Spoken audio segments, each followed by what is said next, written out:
안녕하십니까 여러분. 네, 저는 인프제라고 하고요. 오늘도 골방에서 재미있게 혼자 책을 읽고 있습니다. 지금 진짜 정신이 하나도 없다. 4시 반 정도 됐는데 지금 뭐 운동하고 정리하고 청소하고 뭐 집안일 좀 하고 나오니까 진짜 시간이 이렇게 돼버렸네. 또 남편 퇴근 시간이랑 겹쳤어. 네, 지금 마음이 조급합니다. 씻고 얼마 안 돼가지고 지금 이게 좀 약간 머리도 덜 마르고 막 이랬는데 그래도 어쩔 수 없습니다. 지금 빨리 이제 영상을 찍어 보도록 해보겠어요. 네, 4월 달에 2024년 4월 달에 한 달 정도 읽은 책이라고 하는데 근데 뭐 이렇게 저렇게 읽고 해가지고 사실 날짜로 따지면은 한 25일이 되나 안 되나 한 20일? 25일? 그 사이? 그 정도 될 겁니다. 아무튼 이번 4월 달에 읽은 책들을 여러분들께 이제 보고를 해드리도록 하겠습니다. 우선 지난 달에도 얘기했듯이 이번 달의 메인은 요거였어요.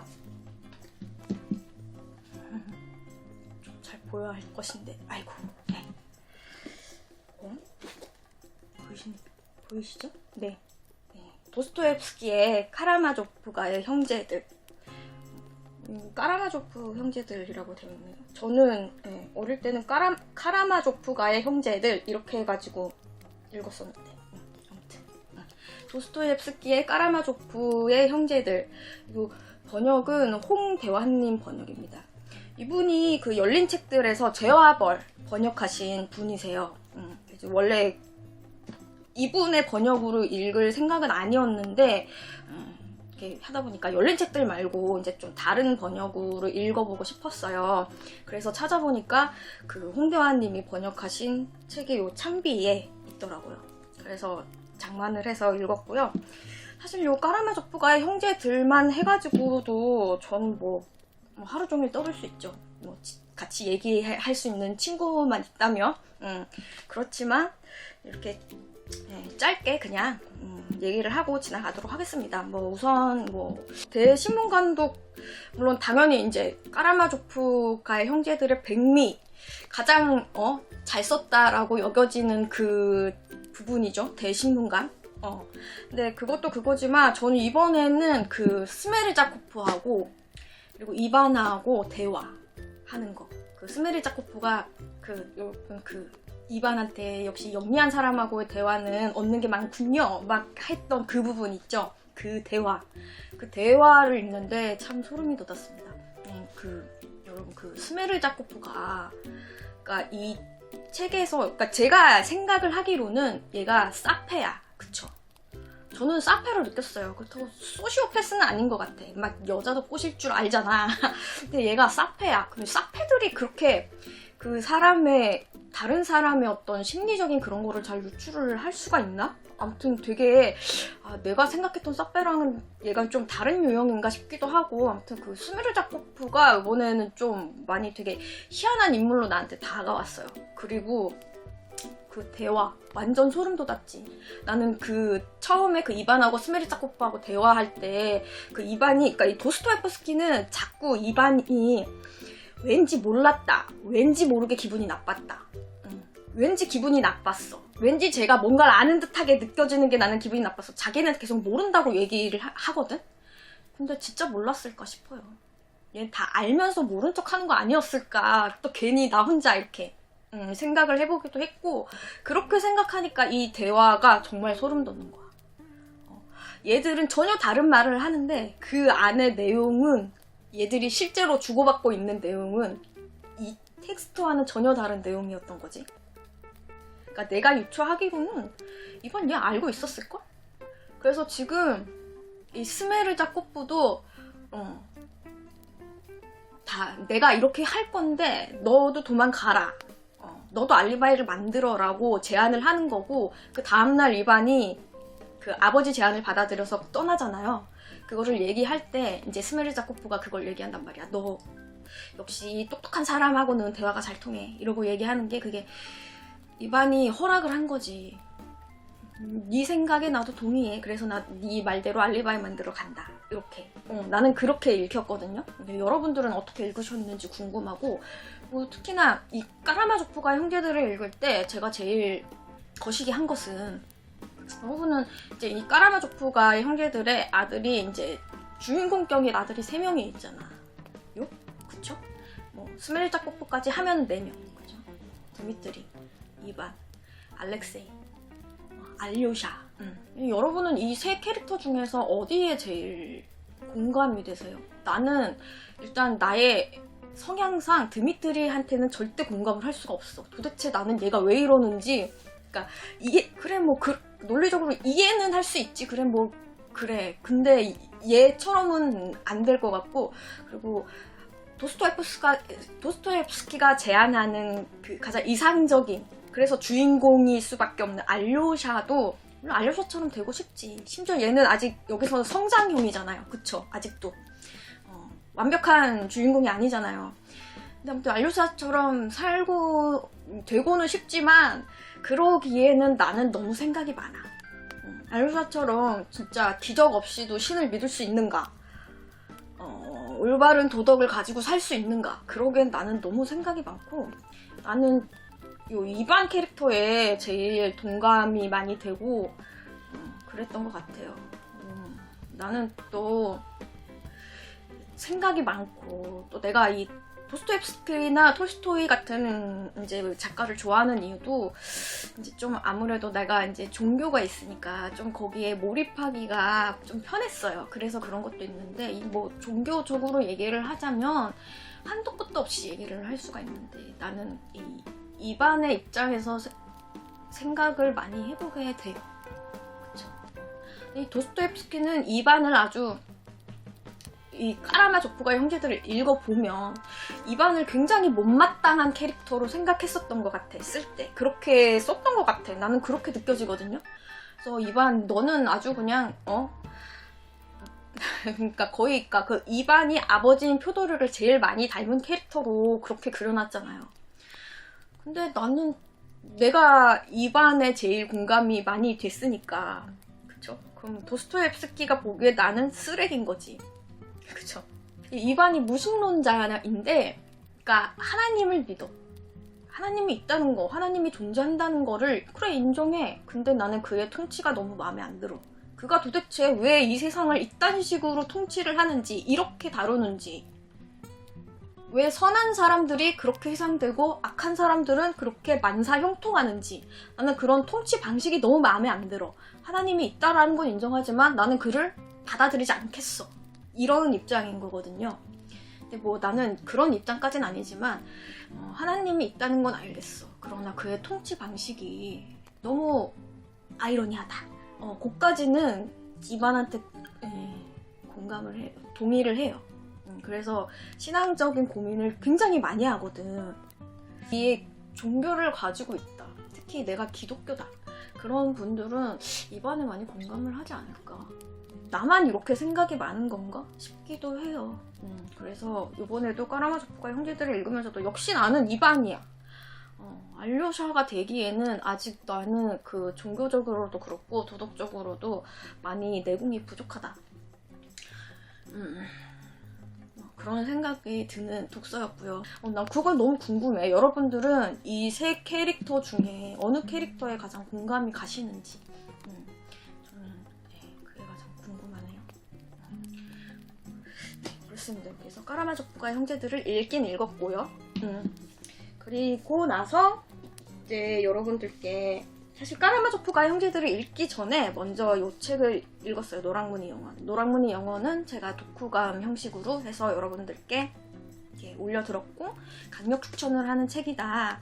그리고 나의 인생책이 되어버린 그런 책이다 라고 여러분들께 말씀을 드렸고, 요거를 읽으면서 같이 연달아서 또 읽은, 이제 또 내가 좋아하는 작가의 책을 또 읽어줘야지 해가지고 요번에 요 포로스터 작가 읽었죠.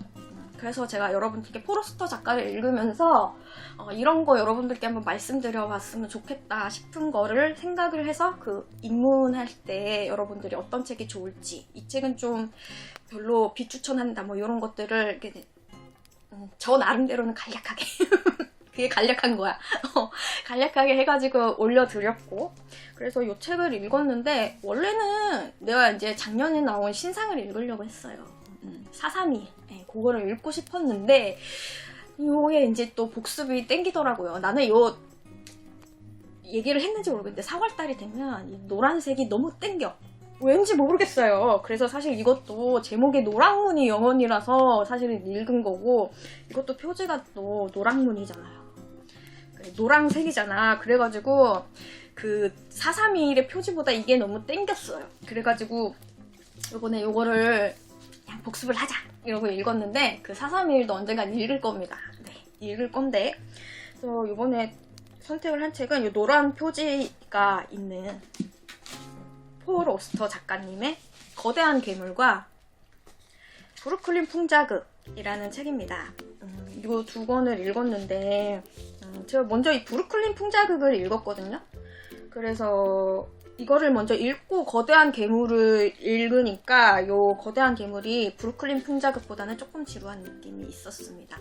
네. 그래서 요 거대한 괴물 같은 경우에는 폴 오스터님 작가의 그런 어떤 주제들 중에서 그러니까 우연의 미학이라고 하죠. 이 우연이라고 하는 그 주제를 가지고 풀어낸 작품 중에서 제가 생각하기에는 이게 제일 복잡한 우연을 가지고 있지 않나, 그런 생각이 듭니다. 이번에 읽어보니 그랬어요. 그리고 그 우연의 미학과 더해서 폴 오스터 작가님의 어떤 정치적인 그런 생각들도 가미가 된 그런 소설이고요. 그리고 요거는 그 폴 오스터 작가님이 본인이 본인 스스로에 대해서 이야기하기를, 나는 그냥 픽셔니스트다 라고 얘기를 자주 하셨거든요. 그러니까 그 얘기인즉슨, 그러니까 진짜 그 이야기를 만들어내는 거에 대해서는 정말 타고난 작가가 아닌가, 그런 생각이 들 정도로 재미있는 이야기를 굉장히 잘 만들어내세요. 그럴 정도로 이제 이 책에는 여러 가지 이야기들이 진짜 우연으로 얽히고 설켜서 정말 이게 어떻게 되는 거지? 그러니까 도스토옙스키가 이런 거를 굉장히 잘하죠. 근데 도스토옙스키는 그게 철저하게 계획된 그런 것인데 반해서 이분은 그런 것들이 그냥 자연스럽게 되는, 그냥 진짜 그런 픽션의 이야기에 대해서는 정말 타고난 작가가 아닌가, 그런 생각을 해보면서 또 읽긴 읽었는데, 근데 이 책이 왜 이 브루클린 풍자극보다 좀 지루하게 느껴졌느냐, 이 두 책의 주인공, 그러니까 화자라고 하죠. 이 화자가, 브루클린 풍자극은 노인입니다. 네이선이라고 하는, 맞나? 갑자기 생각했네. 아무튼 할아버지인데 굉장히 유쾌하고 좀 낙천적인 그런 할아버지이고요. 이 거대한 괴물에 나오는 주인공은 작가예요. 거기다가 좀 젊은 작가, 30대? 40대? 그 정도 되는 작가인데, 이 작가, 물론 이제 폴 오스터 본인은 아니지만 이제 본인도 작가니까 이 작가의 이제 본인의 어떤 그런 자아가 좀 반영이 되었겠죠. 이 작가이기 때문에 또 작가가 작가의 이야기를 쓴다. 이 문장이, 그러니까 이 유쾌한 문장이 아니라 되게 진지해요. 진지하고 좀 폴 오스터라 작가님이라고 하면 나는 이제 좀 아름다운 문체, 그런 것들이 좀 기억에 남는단 말이에요. 되게 공감 가고 이렇게 좀 생각해보게 하는 그런 문체들이 기억에 공감이 가고 막 그러는데, 요게 그런 게 좀 유독 많아요. 이게 좀 과하면 좀 그렇다고, 그렇기도 하고, 이게 말투가 이 할아버지에 비해서 이 작가인 화자는 굉장히 점잖아. 되게 진지한 느낌이 많이 드는 그런 그런 소설책이에요. 근데 아니나 다를까 여기에 이제 정치적인 생각도 가미가 되어 있으니 더 그렇죠. 그리고 여기에 나와 있는 주인공 화자 말고 그 주인공 화자의 친구, 그러니까 그 친구가 천재 작가인데, 심지어 그분도 작가야. 그 작가가 어느 날 은퇴를 한 것처럼 사라지더니 테러리스트가 됐어. 그러다가 이제 죽었어요. 어떤 사건에 연루가 돼서 죽었는데, 어떻게 이 천재라고 이제 칭송받던 작가가 테러리스트가 됐는지, 그 사이에 도대체 어떤 일이 있었던 거야? 어떤 우연의 미학이 또 작용을 한 거야? 약간 그런 내용인 소설이거든요.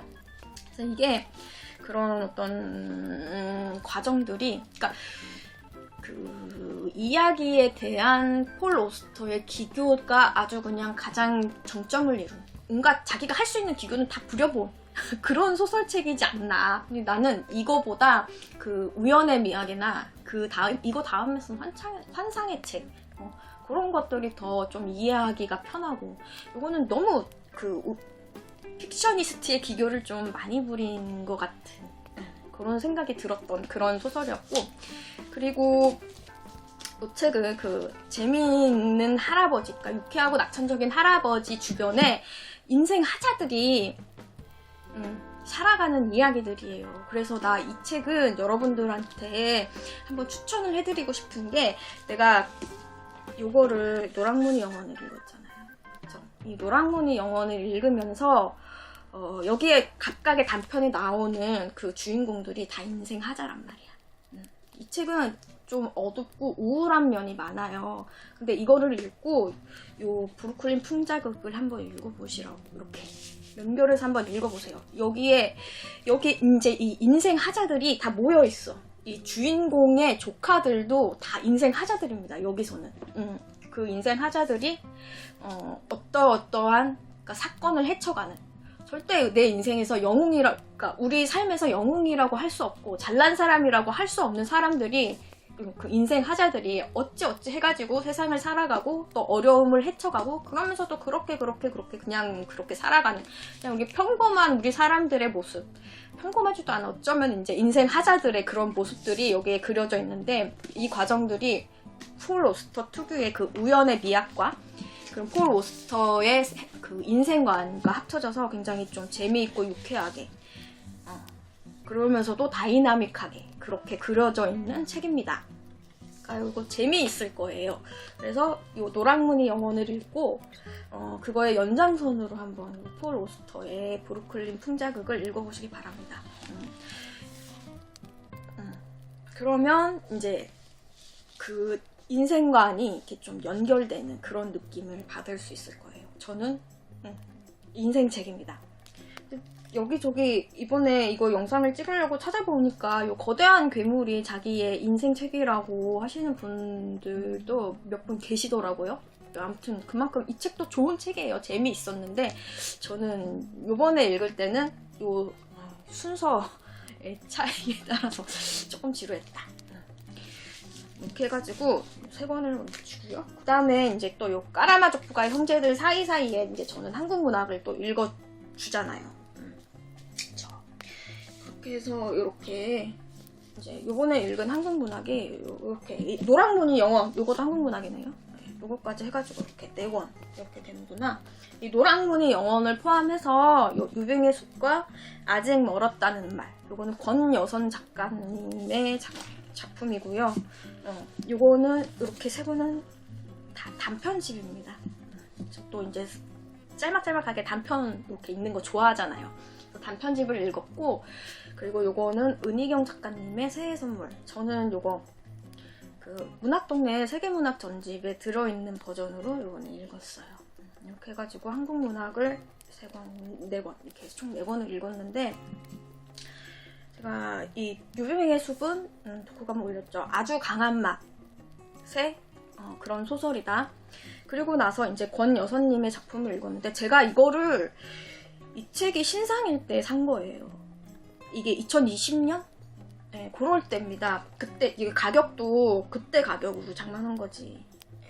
이걸 내가 12,000원이 안 되게 장만했을 거야. 요즘 생각하면 되게 저렴하게 산 거죠. 근데 그때는 그것도 되게 비싸게 주고 샀다 막 그런 생각 좀 샀는데, 이게 표지가 이게 2018년?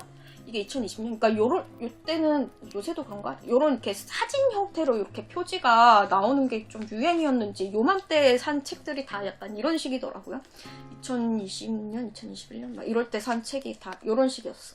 아무튼 권여선 작가님은 제가 얘기는 들었어요. 이분도 거의 국민 작가스럽게 많이 얘기가 되는 그런 작가분인 걸로 알고 있거든요. 근데 얘기는 많이 듣고 알고는 이름은 들었으나 읽어보지 않은 작가 중에 한 분이었고, 그때 이 책을 샀을 때 그래 한번 읽어보자 라는 마음으로 샀다가 이거를 꽂아놓고 이제 지금 읽은 겁니다. 그리고 재작년? 언제야? 작년일걸요? 그 각각의 계절이라고 해가지고 권여선 작가님의 신상이 나왔던 그것도 제가 가지고 있는데 그때 신상이 나왔을 때 장만을 했죠. 그냥 아직 안 읽어본 거지. 네. 그래서 어떤 먼저 산 거를 먼저 읽자 해가지고 요거를 읽었고 아직 멀었다는 말인데 요거는 단편이 특이한 게 이게 제목이 보통 표제작이고 그 안에 이 제목과 같은 단편이 들어있거든요. 근데 요 책은 이 아직 멀었다는 말이라는 제목의 단편이 없어요. 그래서 저는 다 다른 제목의 단편이 들어있고 총 8편이 들어있고 그리고 이 책을 읽고 나니까 왜 제목을 이렇게 지었는지 이해가 되는 역시 책을 읽고 난 다음에 이해가 되는 그런 책이었어요. 그리고 여기에 나와 있는 그 내용들도 굉장히 이거를 뭐라고 해야 돼? 적확하고 정확해. 정말 정확하고 아주 공감이 될 수밖에 없는 이거는 그런 리얼리즘의 책이었고요. 사실 여기에 나와 있는 책들도 굉장히 현실적이고 요즘 젊은 세대들 혹은 우리 세대들 뭐 그런 세대들도 다 공감하면서 읽을 수 있는 아주 문제의식이라고까지 얘기를 해야 되나 아무튼 굉장히 이것도 매운맛입니다. 그러니까 여기에 소설이 주는 위로란 따뜻함이 아니라 정확함에서 오는 건지도 모르겠다는 생각이 들었다라고 김혜란 작가님이 이 책을 읽고 느낀 점을 이렇게 간략하게 적어줬는데 이 말이 정말 딱 맞을 정도로 정말 이 책에 나온 모든 이야기들이 정말 지금 현실에서 일어나고 있는 그럴 법한 일이기 때문에 공감을 안 할래야 안 할 수가 없는 그런 책이 그런 이야기들이었고 읽으면서 이게 공감을 그냥 맞아 막 이렇게 하게 되는 게 아니라 이게 되게 씁쓸한 공감입니다. 그러니까 그런 정도로 이게 좀 현실적인 그리고 우리 모두가 읽으면 알고 있는 그거 알 법한 이렇구나 라고 공감할 법한 그런 이야기들이었고 여기에 있는 이야기들도 굉장히 날카롭고 해서 이것도 매운맛인데 내가 이거를 읽기 전에 이거를 먼저 읽어버렸잖아요. 이게 너무 강한 맛인 거예요. 유빙의 숲이. 그래서 상대적으로 이게 좀 순하게 느껴질 정도로 그렇게 해서 이 책이 읽어보고 제가 정말 충격을 먹었기 때문에 여러분들한테 솔직히 난 원래 이 책을 여러분들한테 독후감을 독후감을 이야기할 그럴 생각을 전혀 하지를 않고 읽은 책이어서 그랬을 수도 있어요. 아마 읽고 나서 이 권여선 작가님이나 은희경 작가님에 대해서 얘기를 하지 않을까 생각을 했었는데 이게 치고 올라가지고 아주 강한 맛으로다가 그래서 이 책도 좋았는데 저는 이 유빙의 숲이 이 책보다 더 좋았다. 네, 그렇게 얘기를 드리고 그리고 이제 이 은희경 작가님의 새해 선물 은희경 작가님도 이제 뭐 거의 국민 작가 아니십니까? 아주 유명한 작가님인데 제가 은희경 작가님 이 작품을 이 새해 선물 하나 읽고 사실은 거의 그러니까 한 권 제가 가지고 있어요. 이것도 작년에 나왔나? 재작년에 나왔나? 장미의 이름은 장미라는 책 그거를 가지고는 있는데 아직 그거는 읽어보지 않았어요. 그리고 이 새해 선물은 제가 이게 언제 처음 접한 책이지? 1997년 내가 14살 때 그때 이 책이 그러니까 문학동네라는 출판사가 얼마 되지도 않았고 그 출판사에서 상을 만들었는데 그 1회상이 이 은희경 작가님의 새해 선물이다 라는 거를 제가 보고 이 책이 너무 사고 싶어서 한번 읽어보고 싶었는데 우리 어머니는 소설을 이렇게 참을 수 없는 존재의 가벼움이나 상실의 시대나 이런 것처럼 막 이렇게 되게 이슈가 되거나 뭔가 내가 얻을 게 있겠다 싶은 그런 책이 아니면 소설을 시간 아깝게 왜 읽니? 약간 이런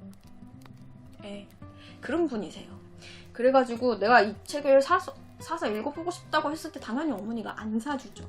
시간 아깝다. 쓸데없는 책 읽지 마라. 약간 이런 책이었거든요. 그때 어머니가 강력하게 추천해 주신 책은 뭐 아들아 뭐를 하기엔 시간이 너무 아깝단다. 뭐 아무튼 그런 제목의 책 있었어요. 예, 그거 사라고 해가지고 막 그랬었는데 아무튼 근데 내가 이거를 읽고 싶었는데 그때 어머니가 안 사줘가지고 못 읽었거든요. 근데 우리 반에 학급 도서에 이 책이 있었습니다. 예. 놀랍죠? 그래서 아니 이런 우연의 일치가? 그래가지고 내가 그거를 학급 도서로 빌려가지고 읽었어요. 그때 읽어서 되게 좋았었고 그리고 그때는 이제 형편이 내가 학생이고 청소년이고 돈도 없고 그러니까 책을 내가 원하는 만큼 사 읽을 수가 없었기 때문에 한 권 어쩌다가 친구한테 빌리거나 어쩌다 운 좋게 얻게 되면은 그거를 읽고 또 읽고 또 읽고 막 그런 짓을 하던 그런 시기가 저에게도 있었습니다. 아무튼 그때 그 어린 마음에 되게 여러 번 읽던 그런 책이었는데 이번에 이제 왜 또 새해 선물 제목이 너무 예쁘잖아. 그쵸? 4월달에 지나가는데 이게 눈에 너무 밟히는 거야. 그래가지고 오랜만에 진짜 정말 오랜만에 그 어린 왕자 읽는 그런 마음으로 저는 이번에 이거를 한번 이제 재독을 했는데 몇 번째 읽는 건지 모르겠어요. 아무튼 요번에 읽을 때는 또 이게 느낌이 아주 새롭더이다. 이게 진이가 여기서 나오는 진이가 12살이잖아요. 이제 막 얘가 이제 좀 엄마가 없이 할머니 손에 키워진 애고 그리고 좀 사춘기가 일찍 왔고 그러니까 이 또래에 비해서 굉장히 조숙한 좀 철이 좀 빨리 든 그런 이제 친구잖아요. 근데 그때 이제 14살인 내가 읽었을 때는 얘가 너무 이제 좀 안쓰럽기도 하고 뭐랄까 좀 되게 얘가 어른스러워서 캬 막 이러면서 읽었거든요. 근데 지금의 나는 이제 40대의 눈으로 본 이 진이는 참 영악했어. 그쵸? 얘가 철이 빨리 들었는데 그러니까 그 12살 또래의 얘 주인집 손녀잖아요. 그쵸? 그러니까 사실은 되게 좀 엄마 아빠가 없지만 주인집 손녀니까 그렇게 막 이렇게 부족하게 자란 그런 느낌은 아니야. 사랑받고 자란 그런 딸내미 역할도 할 줄 알아. 얘가 막 나는 그러니까 이 나이 또래쯤이면 이런 역할을 내가 해야 돼. 막 그런 것도 할 줄 알고 또 영악도 부릴 줄 알고 그리고 주변의 어른들이 어떻게 사는지도 다 관찰하면서 막 그러니까 애가 진짜 영악하더만요. 똘똘한 건 둘째치고 영악하고 그리고 근데 그때 읽었을 때보다는 생각보다 난 얘가 그렇게 불쌍하진 않았어. 그리고 뭐 결국은 나중에 아빠가 데리고 갔죠. 그래서 그 아빠랑 같이 이제 새엄마 집에서 살아서 지금은 보니까 이제 나중에 좀 남성 편력이 있는 이제 그런 여자로 성장을 했더만요. 그 얘기는 요거의 후속 편이 그 은희경 작가님이 쓴 마지막 춤은 나와 함께인가? 그런 또 장편 소설이 있어요. 그래서 그거는 안 읽어봤으니까 이거 읽으면서 그것도 읽어볼까? 그런 생각이 들기도 했어요. 내가 또 은희경 작가님의 소설을 읽었으니까 또 지금 그래서 이거 읽으면서 좋은 느낌을 받아서 장미의 이름은 장미 그 책도 지금 너무 궁금해가지고 다음 달에 읽을 예정이고요. 그리고 이걸 읽으면서 은희경 작가님이 정말 글을 너무 잘 쓰시는 거예요. 어떻게 이렇게 써? 근데 문장이 너무 간결하면서도 그 내용이나 감정이 다 느껴져. 이게 너무 신기하지. 난 작가님들이 이런 거를 문장이 어렵지도 않으면서 난 이렇게 표현해내는 것 자체가 보면서 이야기들도 이게 너무 이렇게 말해도 될까? 되게 아름답잖아. 그쵸? 이 진이의 되게 씁쓸한 성장기 너무 신기해요. 왜냐면 정말 아름다운 작품이 아닌가. 제 나름대로 그렇게 생각합니다. 되게 오랜만에 읽어서 좋았고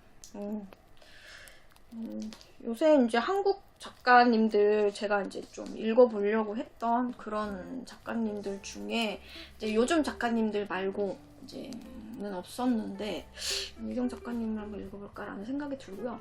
그러니까 내가 이 은희경 작가님을 읽을 때만 해도 이 은희경 작가님, 그 다음에 정병민 작가님, 배수아 작가님 이런 작가님들이 이제 되게 신세대 작가님들이었어요. 근데 요즘은 이런 뭐 각각의 이제 그 작가님들이 대표하는 그런 소설의 경향들이 굉장히 많이 늘어난 걸로 알고 있는데 이제 은희경 작가님 하면은 저는 이제 이거를 읽으면서도 느꼈지만 되게 약간 시니컬하다, 되게 시니컬하신 분이다. 글은 되게 아름다운데 되게 시니컬하고 날카롭고 냉정한 분이다. 그런 느낌이 많이 들었는데 요즘에 제가 읽은 요즘 작가 분 중에서 이제 은희경 작가님 느낌이 나는 작가님이 저한테는 그 김금희 작가님이 아닌가, 약간 그런 느낌이 들었습니다.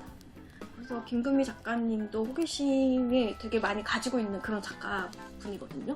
근데 은희경 작가님도 이번에 읽으면서 새롭게 저는 그래서 관심이 가지게 되는 그런 작가님이었고요. 이렇게 해서 지금 몇 분이야? 지금 빨리 한국 문화 이렇게 또 읽어보았고, 그 다음에 이제 마지막에 한 권인데요. 이거 이제 디킨스의, 제가 디킨스도 이제 올해 읽으려고 해가지고 되게 꾸준히 읽고 있는데 요 어려운 시절이라는 책입니다. 요거는 한 권이지요. 제가 지난달에 읽었던 골동품 3점 그거는 총 2권이라 가지고 읽는데 시간이 좀 걸렸는데 요거는 그래도 나름 한 권이었어요. 어려운 시절이 그 골동품 3점보다 나중에 쓴 책인지 뭐 어쩐지는 모르겠지만 아무튼 저는 그 골동품 3점은 별로 이렇게 공감이 안 가고 좀 지루했다고 했는데 어려운 시절은 그거보다는 이제 좀 읽을만 했습니다. 이게 자본주의와 공리주의에 관한 그런 것들에 대해 경고하는 약간 그런 내용의 책이었는데요. 그 디킨즈 특유의 그 약간 동화틱한 그런 기법이 쓰여 있기는 해요. 근데 골동품 3점보다는 그래도 좀 더 리얼리즘에 가깝은 그런 문체로 써가지고 그거보다는 그렇게 막 오글거리면서 읽진 않았어요. 그랬고, 그리고 나름의, 그러니까 진짜 읽으면서 이게 골동품 3점보다도 좀 더 리얼리즘에 가까웠고, 이게 디킨스가 리얼리즘이라고는 해도 고전파보다도 더 계몽주의적인 약간 계몽스러운 그런 내용이 많아가지고, 그리고 디킨스 그 특유의 아주 신랄한 비판, 그 비꼼 그런 거랑, 그 다음에 또 디킨스가 이게 문장이 좀 긴 거는 굉장히 길어요. 그래서 그런 것들 이렇게 잘 끊어서 읽느라 이렇게 좀 어려웠던 그런 부분은 있었지만 내용은 자체는 그렇게 어렵진 않았습니다. 이 책에 나오는 그 여자 캐릭터 CC 말고 루이사라는 캐릭터가 있는데 얘가 이제 철저하게 구체적인 사실만을 이제 기본으로 해가지고 교육을 받은 주입된 그런 여자아이란 말이야. 이게 이런 아이가 그 성인이 됐을 때 어떤 현상을 보이는가. 이제 그게 이제 이 디킨즈가 말하는 그 자본주의, 공리주의의 이제 부작용으로 이 아이가 보여주고 있는 것인데, 근데 이 책을 읽으니까 이제 그 위대한 유산의 그 귀부인 있죠. 귀부인이 철저하게 이성적으로 교육시킨 그런 여자아이 캐릭터가 나와요. 그 아이는 이제 성공한 거지. 이제 이 책에서의 그 루이사는 실패한 캐릭터입니다. 그런 감정적인 부분을 억제를 하려고 해도 억제가 안 됐고, 인간은 누구나 그런 것들이 필요하다. 그런 거를 이제 억압하면 억압할수록 그런 것들이 오히려 더 부작용으로 나타나기 마련이다라는 거를 이 책에서는 하고 있는 건데, 이제 이거를 읽으면서 이제 이 세계관과 그 위대한 유산의 세계관, 왜 그 책에서 그런 여자아이의 캐릭터가 나올 수 있었는지가 이제 좀 이해가 갔다는 거지. 나는 굳이 그 책을 읽으면서 이 여자아이를 이렇게 이렇게 감정 없이 이렇게 이성적으로만 나오는 캐릭터를 만들 필요가 있었나? 라는 생각을 많이 했었거든요. 이제 그 아이는 그 이제 귀부인이 교육을 이제 성공을 한 거예요. 그래서 실제로 그런 캐릭터가 이제 된 거고, 여기선 이 루이사는 이제 이 루이사의 아버지가 실패한 그런 케이스가 되는 거죠. 당연히 이게 맞는 거죠. 그쵸? 그래서 읽으면서 그런 디킨즈가 거기서 그 여자아이의 캐릭터가 어떤 거를 상징하는 건지 그런 것들에 대한 단서가 이 책을 읽으면서 이제 좀 잡혀졌다는 거. 그래서 이렇게 되는 거구나. 그러니까 이런 동화적인 문체로 이렇게 쉽게 쓰여진 글이 쉬운 이야기로 씌워진 글이지만 이 안에 어마어마한 상징들이 다 들어있구나. 그 어마어마한 비판과 그런 디킨즈의 생각들이 들어있는 것이구나 라는 거를 생각하면서 디킨즈를 이제 좀 더 깊게 읽어볼 작가가 되는구나 그런 생각을 했습니다. 나 올리버 트위스트 뭐 이런 거나 뭐 저번에 읽었던 골동풍상전 그런 거 읽을 때도 디킨즈는 이게 뭐지? 너무 이게 동화틱한 그런 이야기들이 많아서 진짜 넌 내 취향이 아니구나 그런 생각이 많이 들었었는데 디킨즈가 그렇게 가벼운 작가, 이야기가 좀 그렇다고 해서 가벼운 작가는 아니구나라는 거를 이번에 이 어려운 시절을 읽으면서 확실하게 느꼈어요. 그래도 아직 아리까리합니다. 어쨌든 사놓은 책이 있으니 읽긴 읽을 텐데요. 아무튼 아직까지는 그렇게 내 취향인 작가는 아니다 라는 거를 말씀을 드리면서 이렇게 해가지고 이번에 요 어려운 시절까지 해가지고 이렇게 제가 10권을 읽었습니다. 아이고 까라마조프가의 형제들을 위주로 해가지고 이렇게 읽었는데요. 그러니까 확실히 요 까라마조프가의 형제들 요 책이 헤비하긴 헤비했어요. 이 책 읽는데 시간이 좀 걸렸고 어려운 시절 이것도 쟤는 쉬워도 제가 좀 생각을 하면서 읽느라고 이번에는 좀 디킨즈도 시간이 좀 걸렸고 그래서 이번에는 다 이렇게 좀 꼼꼼하게 읽는 그런 책들이 많았어요. 이 권효선 작가님 유빙의 숲도 그렇고 이 노랑무늬 영원 뭐 다 그래서 이번 달에 저의 최애는 한 권만 고를 수 없습니다. 여기에 있는 책들이 거의 다 나의, 특히나 이 노랑무늬 영원과 까라마조프가의 형제들은 나의 인생책이고 다 너무 좋았던 책들이기 때문에 이번에는 난 최애를 고르지 않도록 하겠어요. 아무튼 한 달 동안 책을 이렇게 읽었고요. 저는 계속 책을 읽을 거니까요. 또 다음에도 재밌게 읽은 책들 여러분들께 소개시켜드리고 또 책과 관련된 에피소드들을 영상으로 찍어서 올리도록 하겠습니다. 이렇게 해서 이번 영상을 마치도록 할게요. 너무 많이 떠들었다 여러분. 영상 봐주셔서, 긴 영상 봐주셔서 너무 감사하고 저는 다음에 또 올 수 있도록 할게요. 안녕.